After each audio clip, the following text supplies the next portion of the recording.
Assalamualaikum warahmatullahi wabarakatuh. Halo teman-teman semua, saya Naufal Adil Bayan, mahasiswa Politeknik Negeri Sriwijaya. Di video ini kita akan melihat satu hal yang sangat penting, sesuatu yang sebenarnya setiap hari mungkin kita hafal, tapi jarang benar-benar kita renungkan. Ya, Pancasila. Bukan sebagai teks yang ditempel di dinding kelas, tapi sebagai nilai hidup yang seharusnya membentuk cara kita bersikap, mengambil keputusan, dan membangun bangsa ini. Namun, di balik semua cita-cita itu, ada jarak, jeda antara nilai dan realita. Dan disinilah perjuangan kita dimulai. Kalau kita bicara tentang Indonesia, kita bicara tentang sebuah bangsa yang mempunyai cita-cita besar. Negeri yang lahir dari ribuan pulau, dari beragam budaya, dan disatukan oleh satu pedoman, Pancasila. 5 sila yang dalam bayangan para pendiri bangsa harusnya menjadi fondasi moral dan etika. Tapi, mari kita jujur sebentar. Kalau kita lihat kondisi hari ini, apakah benar kita sudah hidup sesuai nilai-nilai itu? Kadang yang terlihat justru kebalikannya. Di atas kertas kita memang bangsa yang menjunjung kemanusiaan, persatuan, musyawarah, keadilan sosial. Tapi di lapangan kita menghadapi realita yang cukup menyakitkan. Misalnya, angka kriminalitas tahun 2023, total tindak pidana di Indonesia tembus 584.991 kasus. Angka itu bukan sekedar statistik. Di balik setiap kasus ada keluarga yang trauma, ada masa depan yang berubah arah. Belum lagi soal korupsi. Kita, negara yang menaruh keadilan sosial sebagai sila kelima, justru dihantam korupsi puluhan triliun. Tahun 2022 saja, kerugian negara akibat korupsi mencapai 42,7 triliun. Dan dampaknya, indeks persepsi korupsi kita jadi turun dari 38 menjadi 34 di tahun yang sama. Itu menjadi cermin bahwa nilai kejujuran dan tanggung jawab kita makin tergerus. Lalu, muncul pertanyaan besar, bagaimana bisa bangsa yang punya pedoman moral sekuat Pancasila justru menghadapi masalah sedalam ini? Jawabannya mungkin ada di sini. Kita hanya hafal Pancasila, tapi belum pernah mengamalkan nilai-nilai Pancasila. Seorang ahli pernah berkata, banyak kasus kriminal dan sosial yang kita lihat itu sebenarnya bukan hanya pelanggaran hukum, tapi itu adalah gejala. Gejala dari gagalnya kita menginternalisasi nilai-nilai dasar. Ketika kemanusiaan tidak dijunjung, kekerasan mudah terjadi. Ketika persatuan diabaikan, kita gampang dipecah belah. Dan lagi, setiap angka itu punya wajah, punya ceritanya. Ada korban yang berkata, kami ini hanya ingin keadilan, bukan cuma keadilan hukum, tapi keadilan hati nurani yang sesuai dengan yang diajarkan dengan nilai-nilai Pancasila. Kalimatnya sederhana, tapi memiliki makna yang sangat mendalam. Pertanyaannya sekarang adalah, apakah ini takdir bangsa kita? Atau masih ada kesempatan untuk memperbaiki jurang antara nilai dan realita itu? Babak ini adalah pintu awal. Sebelum kita membahas solusi, kita harus berani melihat realita apa adanya. Kita harus jujur bahwa ada dari kita sesuatu yang hilang, ada sesuatu yang telah kita tinggalkan. Sekarang, setelah kita melihat realitas sosial dan kriminal yang cukup menyakitkan sebelumnya, kita masuk ke bagian yang paling penting, memahami akar masalahnya. Kita punya 5 sila yang indah, bahkan sering disebut sebagai salah satu fondasi ideologis terbaik di dunia. Tapi masalahnya bukan pada Pancasilanya, melainkan bagaimana cara kita mengamalkan Pancasila. Di sini kita akan menguliti setiap sila untuk jujur melihat jarak antara nilai dan kenyataan kita. Sila pertama, ketuhanan yang Maha Esa. Secara ideal, ini adalah fondasi moral. Harusnya, kalau bangsa ini benar-benar memegang sila pertama, kita akan melihat masyarakat yang saling menghormati, saling melindungi, dan memberi ruang bagi setiap orang untuk beribadah dengan aman dan nyaman. Tapi faktanya, ya kita tahu sendiri, banyak berita mencatat ratusan kasus pelanggaran kebebasan beragama dan berkeyakinan dalam 1 tahun terakhir ini saja. Artinya apa? Agama yang seharusnya menjadi sumber kedamaian kadang justru dijadikan alat untuk membenarkan intoleransi. Ketika orang merasa punya hak memaksakan keyakinan kepada orang lain, saat itu dia bukan cuma melanggar hukum, tapi dia sedang menabrak sila pertama. Lalu sila yang kedua, kemanusiaan yang adil dan beradab. Ini adalah tentang martabat manusia. Kalau benar-benar dipraktikkan, kita harusnya hidup di lingkungan yang aman, ramah, dan saling menghargai. Tapi coba kita lihat berita sehari-hari. Kekerasan, bullying, KDRT, diskriminasi, semuanya muncul seperti tidak ada habisnya. Ada kasus mesuji yang sangat brutal, sampai disebut sebagai salah satu contoh nyata pelanggaran sila kedua ini. Ironisnya, peradaban yang seharusnya kita banggakan malah terkikis oleh perilaku yang jauh dari kata beradab. Di titik tertentu, pelaku kriminal tidak lagi melihat korban sebagai manusia. Ini adalah bentuk paling nyata dari hilangnya kemanusiaan. Lalu sila yang ketiga, persatuan Indonesia. Sila ketiga ini sangat berat. Kenapa? Karena kita selalu bilang Bhinneka Tunggal Ika. Tapi realitanya, perpecahan sering muncul dari hal-hal yang sangat sepele, bahkan terkadang dibuat-buat.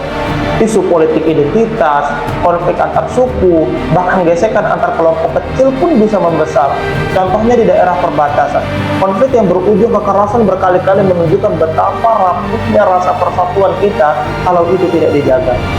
Kita sering lupa bahwa persatuan itu bukan hanya slogan, tapi itu adalah nilai yang harus kita kerjakan dan kita jaga sehari-hari. Lalu sila yang keempat, kerakyatan yang dipimpin oleh hikmat kebijaksanaan dalam permusyawaratan perwakilan. Ini bicara soal demokrasi dan musyawarah, tapi dalam praktik seringkali keputusan tidak diambil berdasarkan kebijakan. Berdasarkan apa? Berdasarkan kepentingan. Kita lihat fenomena suara minoritas yang tidak didengarkan, kritik yang dianggap musuh, atau keputusan publik yang tidak partisipatif. Padahal hikmat kebijaksanaan itu intinya adalah berpikir jernih bukan emosional, mendengar bukan memaksakan. Lalu sila yang kelima, keadilan sosial bagi seluruh rakyat Indonesia. Ini adalah sila yang juga berat dan paling banyak dilanggar. Kenapa? Keadilan sosial akan mustahil terwujud kalau korupsi masih menjadi penyakit kronis bagi bangsa ini.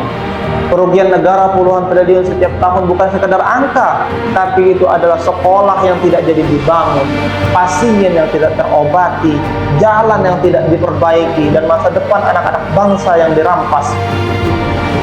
Korupsi itu bukan hanya kriminal, tapi itu adalah penghinaan terhadap sila kelima. Dari 5 sila ini, kita bisa lihat satu pola besar. Bukan karena kita tidak punya nilai, tapi karena kita gagal menjalankan nilai-nilai yang telah kita miliki secara konsisten. Masalah-masalah bangsa ini bukan lahir dari kekurangan dasar, tapi dari ketika kita lupa pada nilai-nilai dasar yang telah kita miliki selama ini. Sekarang, setelah kita melihat semua kenyataan pahit, moral yang tergelincir, nilai yang terlupakan, dan Pancasila yang hanya dihafal tapi tidak diamalkan, pertanyaan selanjutnya adalah, dari mana kita harus memulainya kembali? Jawabannya sebenarnya tidak rumit, jawabannya sederhana. Kita tidak harus menunggu keputusan besar dari pejabat atau menunggu perubahan sistem yang kadang ribet dan berliku. Mari kita mulai dari diri kita sendiri, dari hal kecil tapi konsisten. Pancasila itu bukan sekedar pajangan di tembok. Ia bukan teks yang kita baca ketika upacara lalu hilang di telan angin. Pancasila itu seharusnya cara kita hidup. Dengan sila pertama, kita melawan intoleransi dengan toleransi yang aktif. Bukan cuma ya udah, saya toleransi kok, tapi dengan tindakan nyata. Ketika kita memiliki saudara-saudara yang berbeda agama, kita menghormatinya, menghargainya, membiarkan mereka beribadah dengan tenang, nyaman, dan aman. Toleransi itu bukan sekedar biarin, tapi hadir, menjaga, dan melindungi satu sama lain. Dengan sila kedua, kita menghadapi kekerasan dan ketidakadilan dengan kemanusiaan yang adil dan beradab. Kita sering lihat di berita bullying, KDRT, kekerasan, tapi di balik itu banyak orang yang bergerak diam-diam. ada komunitas yang mendampingi korban perundungan, ada relawan HAM yang terus membela kelompok yang dipinggirkan. Kita bisa mulai dari hal-hal kecil, tidak mendiamkan kekerasan, belajar peka pada kondisi orang sekitar, dan berani berbicara ketika ada ketidakadilan. Dengan sila ketiga, kita melawan perpecahan dengan persatuan dalam aksi. Kalau ada bencana, kita sadar bahwa perbedaan saat itu tidak lagi penting, karena yang kita lihat cuma satu hal, ada manusia yang sedang terkena musibah dan membutuhkan pertolongan. Dan di situ tiba-tiba kita semua bersatu, gotong royong menjadi naluri. Ini adalah bukti bahwa persatuan itu bukan teori, tapi tindakan yang muncul saat hati kita tersentuh. Dengan sila keempat, kita menciptakan demokrasi yang sehat. Musyawarah itu bukan sekedar ayo kita rapat, tapi mau mendengarkan, mau membawa masalah ke meja diskusi, bukan drama yang penuh konflik. Contoh paling sederhana adalah saat kita di kampung, menyelesaikan sengketa kecil tanpa emosi, tanpa ribut panjang, cukup duduk, ngobrol, dan mencari mufakat. Beginilah sila keempat hidup dalam kehidupan sehari-hari. Dengan sila kelima, kita memperjuangkan keadilan sosial dengan memiliki manusia-manusia yang memiliki integritas. Korupsi itu penyakit serius. Kita sudah tahu itu, tapi obatnya bukan cuma aturan keras dari atas. Obatnya adalah integritas dari bawah. Ada pengusaha yang memilih bisnis yang adil, tidak manipulasi harga, tidak memakan hak pegawainya. Setiap keputusan etis sekecil apapun itu menjaga nilai-nilai dari sila kelima. Buat saya, Pancasila itu bukan kewajiban yang harus dipaksa negara, tapi bagi saya itu adalah kebutuhan diri saya sendiri. Setiap kali saya menolong orang, tidak curang dalam sesuatu hal, saya merasa menjadi lebih manusia. Dan di situ saya sadar, oh ini yang dimaksud dengan keadilan sosial. Perubahan tidak datang dari langit. Perubahan datang dari hati yang belum mati, dari kesadaran bahwa nilai-nilai Pancasila bukan milik mereka di masa lalu, tapi pegangan untuk kita di masa depan.